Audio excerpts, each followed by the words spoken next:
Hey everyone, Christina Del Rey with your forecast for the week of February 1st, 2021. Hello Virgo. So this week we have a stellium in Aquarius. So Mercury is retrograde and this always impacts you. I'm so sorry to say. But, it does really kind of slow you in your tracks when Mercury is in retrograde. And this is happening in a part of the chart for you that has to do with your daily work schedule. And your health schedule as well. Now, with so many planets, a stellium is a lot of planets. Well, a stellium can be 3 planets, but in this case we have 5. We have Mercury, the Sun, we have Saturn, and Jupiter, and now we're going to add Venus on Monday. So with so much focused energy here, it's like the universe screaming your name, that you have to pay attention, that you have to change something here, that, you have to start new in this area. And, it's not a surprise. You've been dealing with it for a while now. But it's just going to make it that much more focused. You're rethinking this area of your life. How are you going to, this is like the mundane too. So I see this as like organization. How are you going to organize your life on a day-to-day basis so that it works better? Some Aquarian themes have to do with technology advancement. So how are you going to do that in your day-to-day life? How are you going to advocate for a certain group, maybe?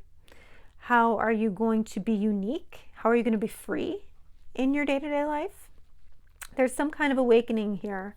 There's something that you have to look at differently than you did before. It's being forced. On Monday, we also have the Sun squaring Mars. So, the Sun here is your identity. So your identity with your health habits or your identity with your work habits. And it is making a square to Mars in the area of higher education, broadcasting, legal matters, long distance, spirituality. It's saying that you have to make a move. Okay, so there's something that you have to sort of change, tweak it, get bold, I guess. It's the Sun is shining a light on something you have to change in that 9th house and 6th house area. And on Friday, the 5th, Venus is going to meet with Saturn, again, in this part of the sky that has to do with your 6th house. So what are you committing to? What values are you committing to now that you didn't really have before? Maybe you wanted to have them, but you weren't committed to them. Is it like a health thing? Are you going to start going to the gym every day? Are you going to, walk the halls at work? That's what I do. Are you going to, what else could this be?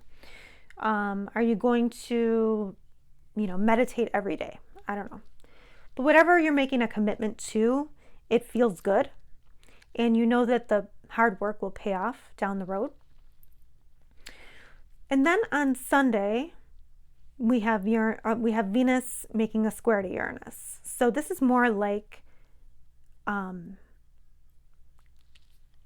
of like you making a move on freedom.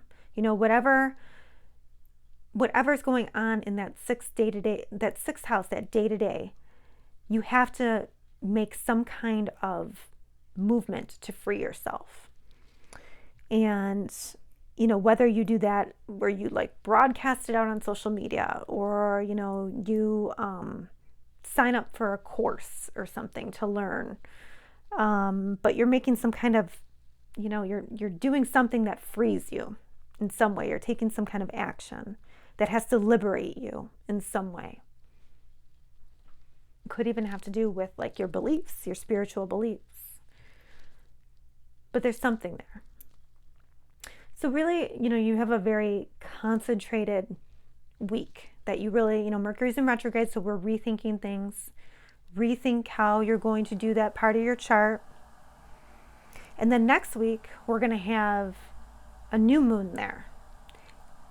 So that's going to be 6 planets in this area of the sky, and then setting new intentions on that. So that's a little bit down the road, just next week. But you might want to start considering that this week when you're thinking about, when you're dealing with that day-to-day part of your chart. Okay, Virgo, it'll be a great week.